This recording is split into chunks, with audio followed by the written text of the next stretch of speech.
Hi guys, today I'm going to be showing you how to do this really pretty soft pink cloud look. Let's get into it. For this look, I'm going to be using D&D's 883 Cocoa's Maxi White gel paint and Gelco's Yellow Gold for the accents, plus this smoosh brush from Nail Thoughts. You can see it's just a really small kind of flat brush.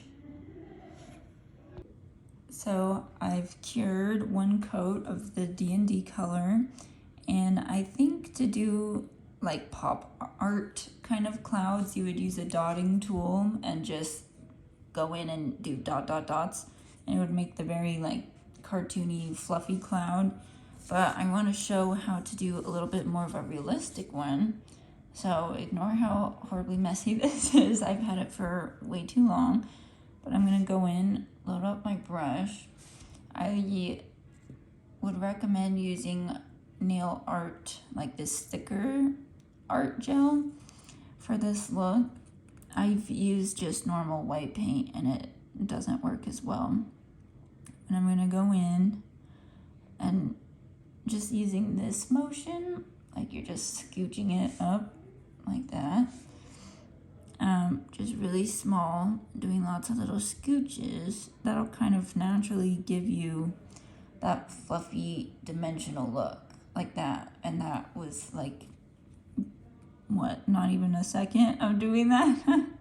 If there's parts you don't like, just kind of whisk them out. But yeah, there you go. And then just keep layering them, smooshing them around. If you need a little more paint, load it up again. But I think the trick to making clouds look realistic is they need to have usually the top of a cloud in traditional paintings are like the most white, and then they get a little bit wispier inside. So just like that, I'm pushing all the color up to the top of the cloud, and then when you're smooshing it like this, kind of wiping some of the color away at the same time from inside the cloud, just like that. And I want to add a few more, so I'll go ahead and keep doing that.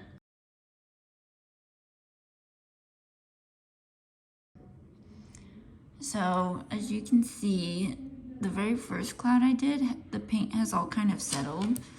So you can cure them one by one to keep that like translucency. But I went and cleaned my brush just in some acetone. And I'm gonna clean it and leave, not it drenched like that, but just maybe dab it once on a paper towel. And then just kind of go in, and this is like sort of watercoloring in a way. See, that's way too much, so don't do that. But we can fix it by just dabbing it around. But that'll just kind of thin out your color and give that nice realistic wispy kind of cloud. And my brush has clearly been mangled. This would be a lot easier if my brush didn't have so many little strands, but here we are. So I'm just going to keep going in, kind of thinning those out, bringing the bottoms down, making them nice and wispy.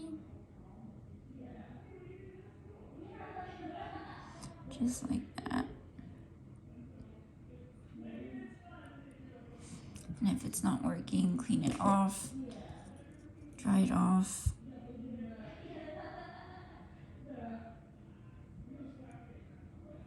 Just like that. Again, pushing most of the white up towards the top of the cloud. So this one that's in the corner, we don't have to do that because you can't really see the top. So I'm just gonna thin the whole thing out. Make it a little smaller.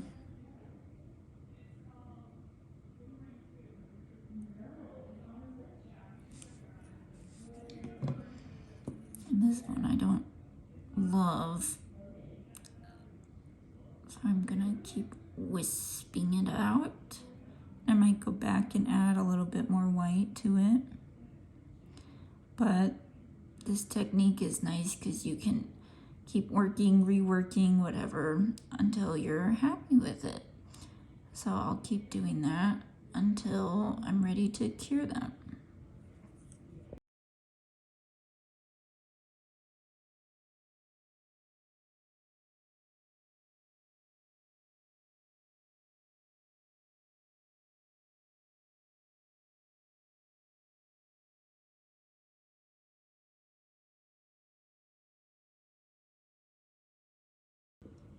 So this is after it's cured. Whenever I'm working on like this instead of a client, I find myself, being a perfectionist about things. So this was after a lot of finessing, but I think had I stopped a while ago, I probably would have been fine too. But I'm going in now with my Luxapolish brush number 1. Don't mind it being duct taped. And the Gelco Yellow Gold, this stuff. It's the tiniest brush I have that I feel like is still controllable, but thin and short, so you can do like really precise stuff. But I'm just loading up the brush. And this, when it has like that blob on the tip, I like that for leaves, but not for little sparkles. So I just wipe that off. But I'm just gonna go in and add a few little sparkle guys. And I like to do these by making kind of a dot first. It's like whoops, you can't see anything. Make just a little dot as like kind of your tracing guide in a way. So I'm just gonna do them kind of in the gaps.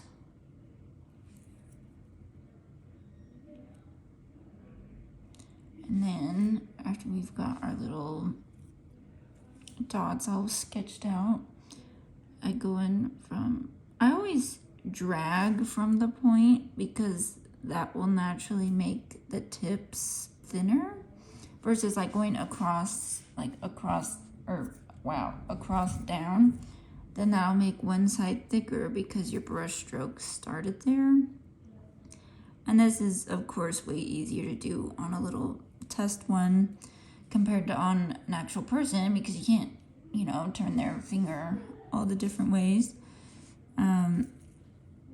But I don't know, I feel like I like the results better when I do it this way, but there definitely have been times that I just drag it through, but I always like it from this way better.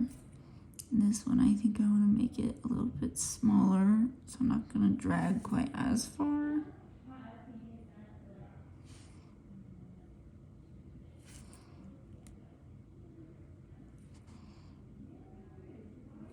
And same for this last guy. I'm so sorry everything is blurry all the time. Thank you for being patient. I'm still learning how to edit and film myself working while looking at the thing, but looking past the camera, it's super fun. But there I've got my twinkles. I'm just gonna go in, add a few extra little dots around. It's kind of little bonus stars that aren't as twinkly.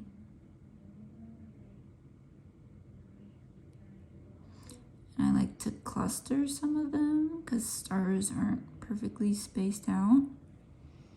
Just like that. Okay, so I felt like it was a little too crowded after looking at it. So I wiped off 2 and spaced everything out more. And I think I like that a lot more, but I want to make this one a little bit bigger just to make them different. So I'm just going to drag out little short guys on top of the big one that we did. To just make it a little bit, set them apart. Even this one I think might still be a smidge too big. Again, the perfectionist is coming out. That's why art takes me forever, but that's okay. This one I just want to make really, really small. And the smaller you want it, the less paint you need on your brush. Or else it won't look small if the lines are thick. So that looks a little better. A little more balanced, I think. Now I'm gonna cure that. So now this is all cured. I'm gonna use my Cocoist Ultra Glossy non-wipe top coat. I like this one for when I have a lot of art because it's a little thicker, a little more viscous, so it kind of fills in all the gaps from the art, like between the clouds and whatnot, to make it really nice and smooth. And make sure after you top coat anything to always flip it upside down and check your apex and line of light, because you do all this beautiful work, you don't want to mess it up with a crappy top coat that's not even. So here you can see, using the line of light, there's some missing right there. So I'm gonna deep it up a little bit, flip it upside down, make sure we've got the nice shape to it all. And after that's done, I will cure it. And here is the finished product. I think it's so pretty and dainty, and I think it would look pretty too with like a blue background, a dark blue background, a purple background. But I wanted to go for kind of this heavenly romanticized cloud look. But let me know if this helped. I'd love to see your guys' recreations.